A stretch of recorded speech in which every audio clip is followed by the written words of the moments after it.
حدیث نبوی صلی اللہ علیہ وآلہ وسلم، جو اللہ کے راستے میں 2 چیزیں خرچ کرے گا اسے فرشتے جنت کے دروازوں سے بلائیں گے کہ اے اللہ کے بندے، یہ دروازہ اچھا ہے۔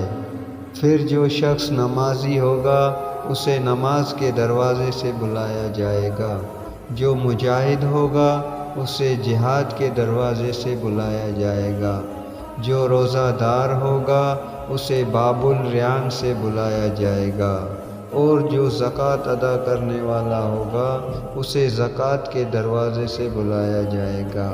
اس پر ابو بکر رضی اللہ عنہ نے پوچھا، میرے ماں باپ آپ صلی اللہ علیہ وسلم پر فدا ہوں یا رسول اللہ صلی اللہ علیہ وسلم، جو لوگ ان دروازوں میں سے کسی ایک دروازے سے بلائے جائیں گے مجھے ان سے بحث نہیں۔